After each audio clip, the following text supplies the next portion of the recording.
looks like a very absorbing lesson they're having at school this morning. What is it they're doing with such concentration? Surely that's not a lesson. It's a game they're playing. Yes, snakes and ladders, old as the hills and as popular as ever. Up the ladder and down the snake. And as everybody knows, the object of the game is to get to the square marked home. There he goes. He's winning. He's home safely. Maybe they are learning a lesson here after all. Here's another version of the old game. This one's much more fun and very grown up. It's called the road game, and you play it with miniature cars.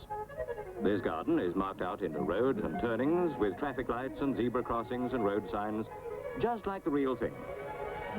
It's a wonderful way of teaching children to become road conscious and develop a road sense. And like snakes and ladders, it has its hazards and a winning post. And the object of the game is to get safely home. It's a real-life game, too, this business of getting there and back safely. And every day, the road game is becoming more difficult to play. Every day, 15 of us never return home again from it, ever. And many, many more end in hospital every day of the year. And it's getting worse.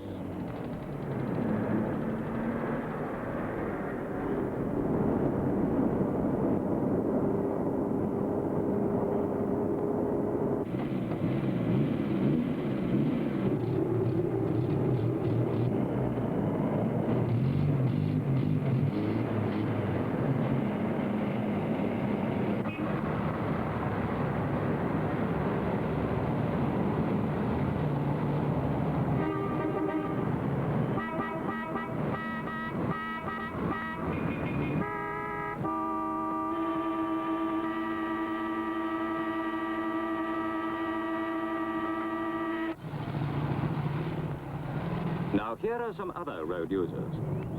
Men trained not only to see that the laws of the highway are kept, but also to be an example and a friend to us, the motorists on the road.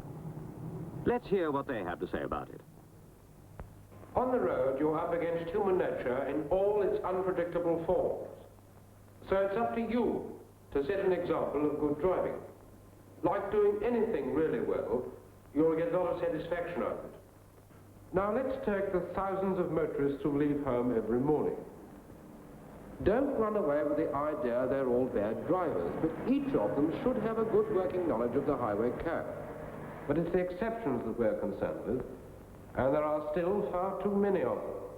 The other man and the other woman, they're the ones you've got to look out for. Of course, if you weren't in uniform and just driving your own cars, you might be the other man yourselves. To the other man, that is. You all know his little ways. He stops without any warning. He parks badly, usually where it's busy or on a bend. He pulls out from the curb without a signal. He hogs the crown of the road.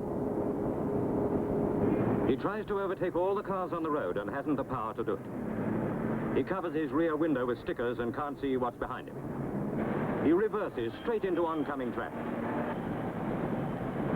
He thinks he can light a cigarette at speed. She can't make up her mind whether to go left or right. He leaves his car on a corner and in gear.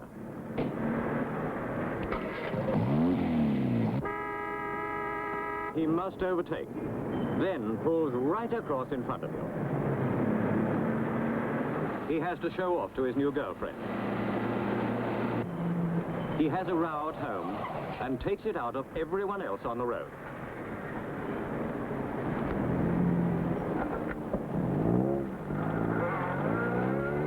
One could go on about them for ages. But I've just tried to give you some idea of the vast problem. Then there are the predictable hazards, the things which remain constant, but which still need watching. Many of them are very clearly marked, but you'd be surprised how often the other man overlooks them.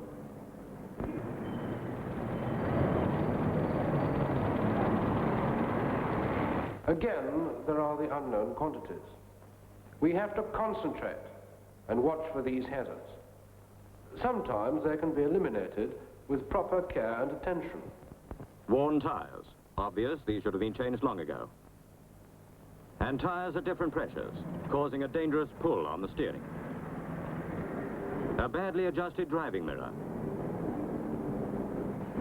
And worst of all, brakes not working properly. We in the police force have a maxim of safe driving. Be in the right place, at the right speed,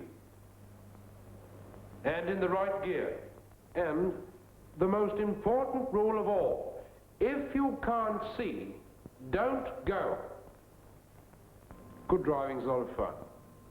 Play the road game according to the rules, showing common sense, foresight, courtesy to other road users, and get there and back safely every time.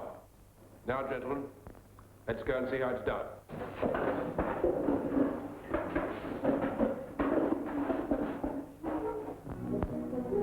Part of the course these police drivers take consists of a thinking aloud session with the instructor driving them. They go over a regular police car route, with the instructor giving his reactions to all the traffic they encounter on the road. Of course, they can all manage the actual control and handling of the car by this time. This is to teach them how to handle it in relation to other road users. Halt sign ahead. Mirror. Vehicle behind, slowing down signal. And then the brakes. Coming to a halt at the stop line. Handbrake on. Then into neutral. Left trafficator, first gear. All clear right. Off we go. Onto our normal course, about 4 feet from the near side curve. That gives me a safety margin for the unpredictable. Dogs and children when they're into the road. That kind of thing. Stationary vehicle on the near side. I'm going to give the pulling out signal and pull out. Pulling out signal now. Back on the wheel and out we come, nicely, gently and progressively. Then back to the near side. Pedestrian crossing ahead. Mirror. Slacken speed.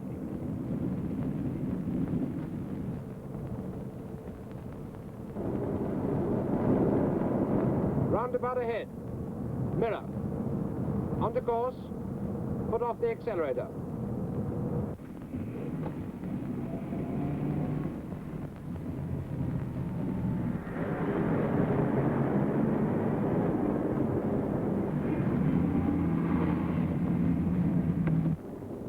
A learner well into his own side. Glance in the mirror to see nothing's behind. Pull out a little more. Toot on the horn, let him know I'm coming. Pull out a little more than usual to give him an extra wide berth. Then back to the same position, about 4 feet from the near side curve. Follow the same routine for a child cyclist or an unsteady cyclist.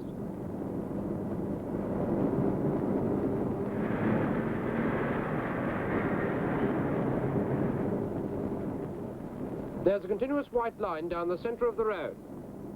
I treat it as a brick wall. I keep well on my own side of it. I shan't cross it. Now look at that. A repair van parked on the bend. I expect he's got some excuse, but it's a damn silly place to leave it all the same. That's the first danger. The second is to look out for the man or driver or some other person darting out from behind the vehicle. Watch out for the legs underneath.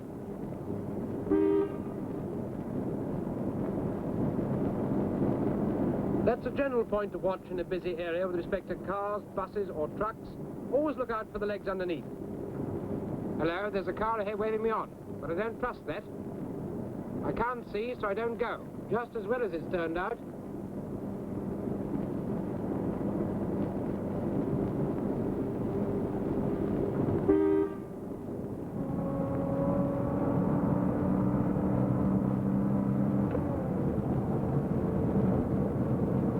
Increasing speed now.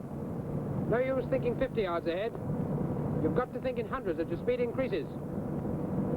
The limit of your vision governs your speed. Fast or slow, the same rules apply.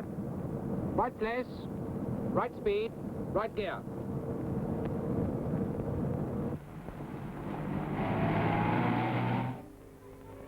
All of us play the road game in one way or another all our lives.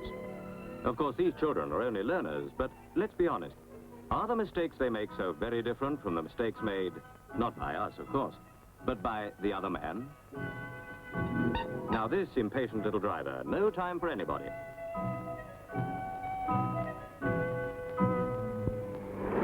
The other man does it too. And what about this, backing down a drive without a glance behind him? Nobody in his real senses... Uh-oh.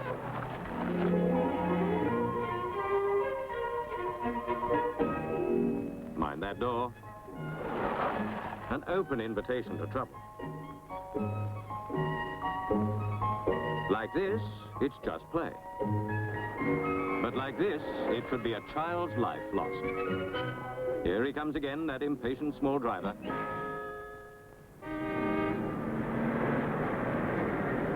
How much time is he going to save?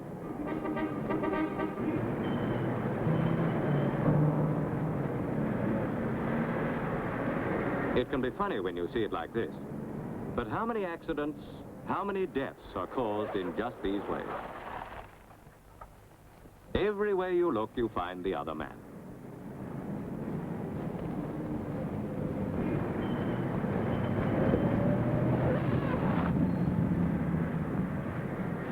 At night, it's often worse.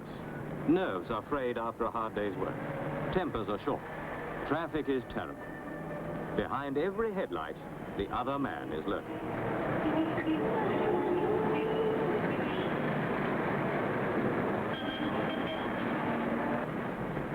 But this other man, can you honestly be sure that it isn't you?